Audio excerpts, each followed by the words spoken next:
Vocal development studies here at Seaworld show that early on, calves learn vocalization from their mothers. But as they grow, they learn from others close to them as well. This is a bottlenose dolphin call that Shuka learned and even taught other killer whales here at Seaworld. In fact, orcas are the largest members of the dolphin family.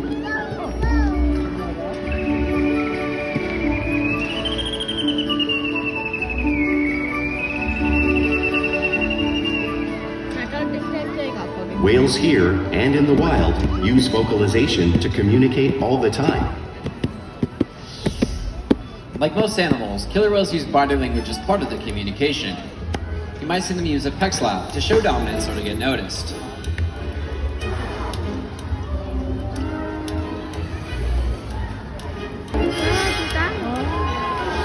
But when killer whales really want to be heard, they breach.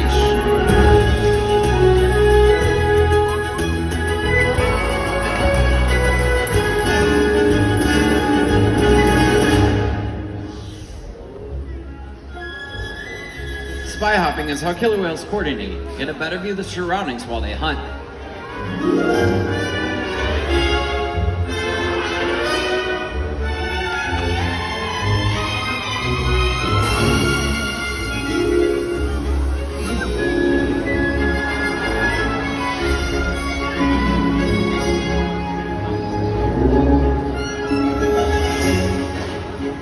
Fluke slaps are another form of communication that killer whales use out in the wild and right here at Seaworld.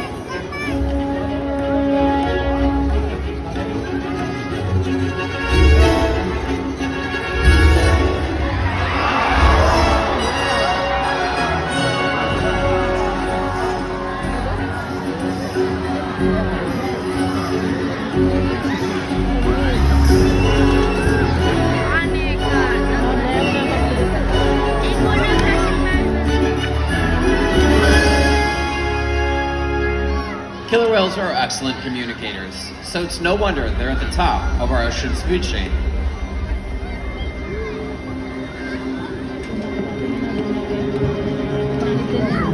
Killer whales work together to rear their young, protect their pod, and most importantly, pursue and catch their prey. Every day they cooperate to survive in the wild oceans of the world. The orca's hunting techniques are as varied as the whales themselves. Norwegian killer whales will circle herring, herding them together. The whales use sounds to coordinate with the fish confused, and whales stun them with their powerful tail flukes, making for an easy meal.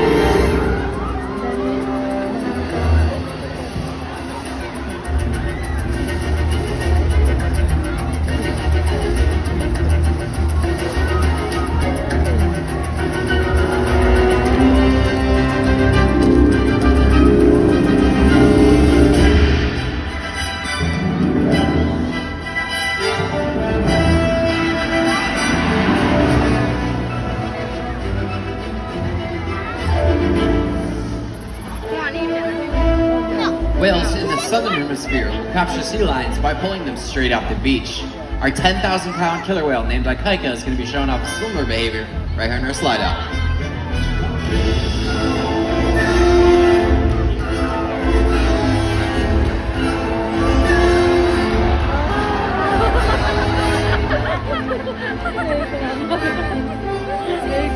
Antarctic killer whales will create waves, washing over floating ice and knocking seals into the water. Watch as Orca demonstrates her wave-making technique in the front of the pool, showcasing one of the many impressive and complex hunting abilities found by killer whales around the world.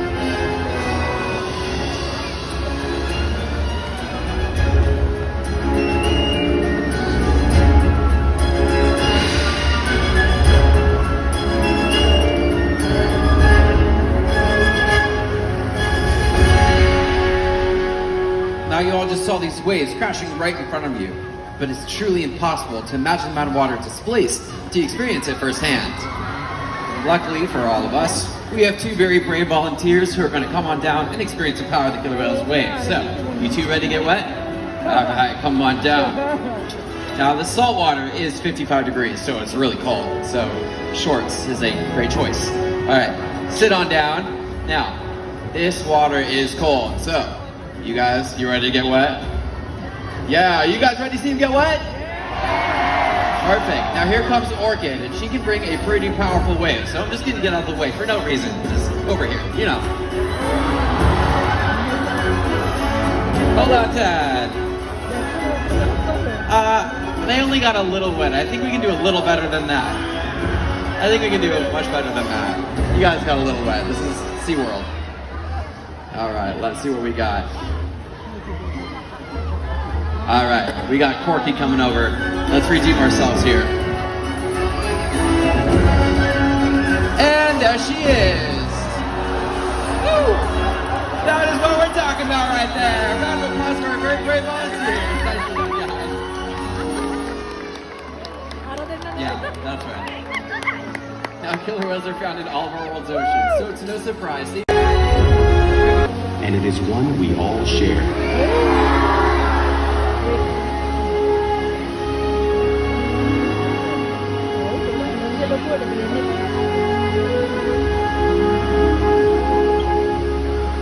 Welcome to Seaworld's Orca Encounter. My name is Blake, and I'm so honored to introduce you all to this intriguing and majestic animal.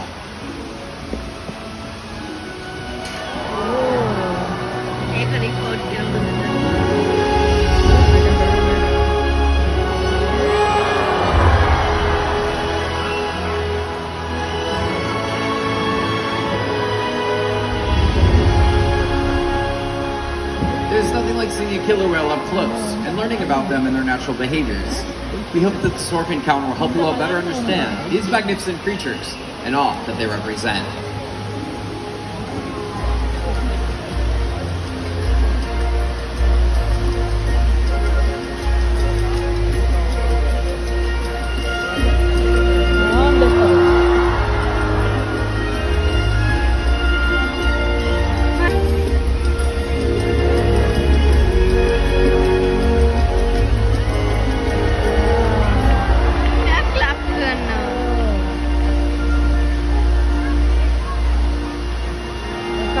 Found in every ocean, orcas living off the coast of Iceland are quite different than those near Costa Rica.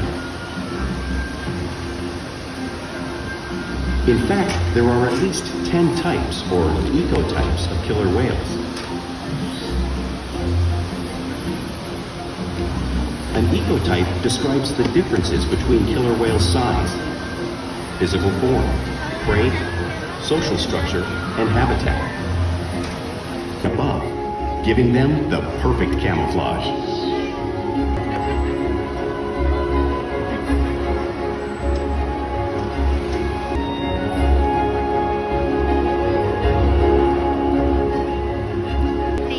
Killer whales really are incredible creatures, and my friend Orchid is going to help me show you all some of their physical characteristics.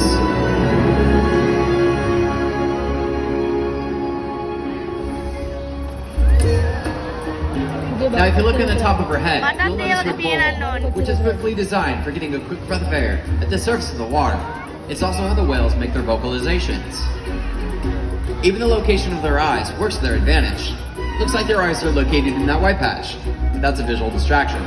Their eyes are really located just in front of that white patch, camouflage from thrashing prey. The fin on top of the whale's back is called a dorsal fin, which helps stabilize the whales as they swim, and it regulates their body temperature. There's no bone or muscle on the dorsal fin, so just like Shuto, you may see it curve over. The flippers on either side of the whale are called pectoral flippers, and they're mainly used for steering and stopping.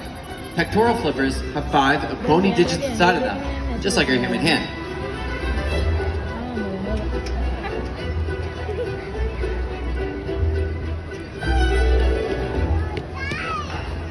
Now the lobes on either side of the tail are called flukes. Tail flukes are the killer whale's engine, propelling them up to 30 miles an hour, which is as fast as a speedboat. But they swim the fastest, and they use the most power when propelling their nearly 10,000-pound bodies all the way up and out of the water.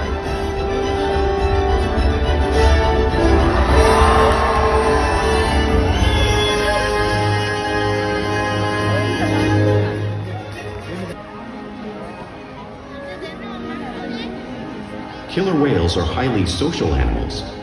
with a well-defined social structure. An orcapod is always led by a female. Though just half the size of her male counterpart, she is in charge.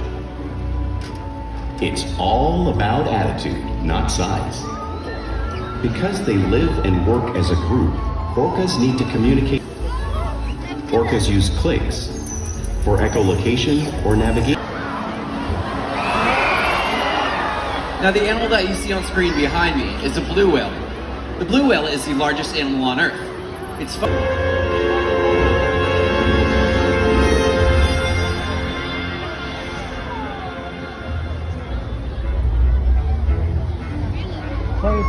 Play is an important part of everything breaking out of it momentarily.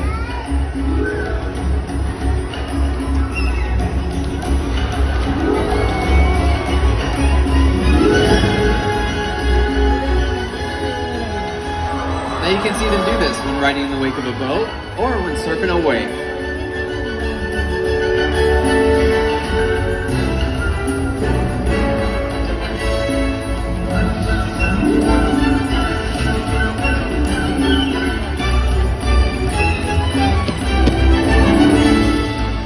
Killer whales are tactile animals and seem to enjoy being touched.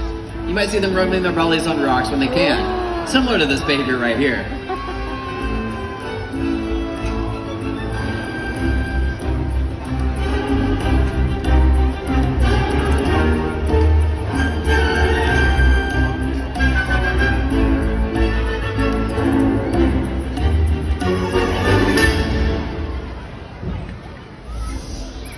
You'll also see killer whales imitating one another. This is how they teach each other new things. Whales are constantly mimicking and learning from one another, and us, right here in Seaworld.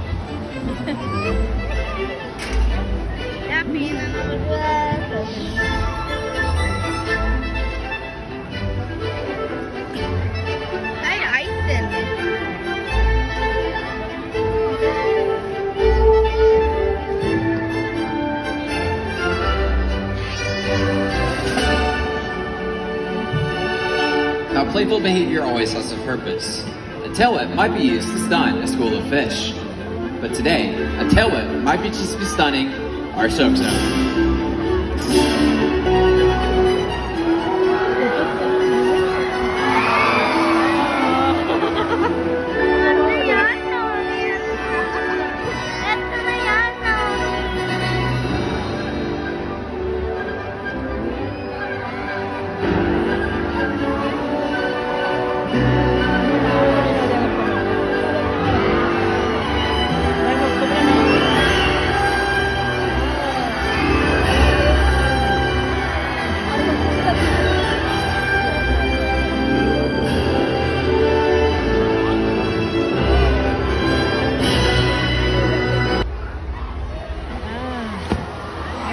Now we interact with our killer whales all day, every day, which allows us to build trusted relationships with them and provide them with research, healthcare, and a great quality of life. Wake up. Now both of these whales are so special. Ikaika actually just recently celebrated his 21st birthday, and Orca just celebrated her 36th birthday. That comes in and provides these whales with amazing care. There's Porky over there. These whales inspire me, and I hope they do the same for you. We challenge our whales every single day to learn something new and stimulate their minds. Diet and exercise keep the whales in great shape. The whales here at SeaWorld have helped killer whales in the wild by participating in many research studies. One ongoing study monitors the whale's heart rate and breathing to understand how marine noise pollution from ship engines and other sources affect wild populations.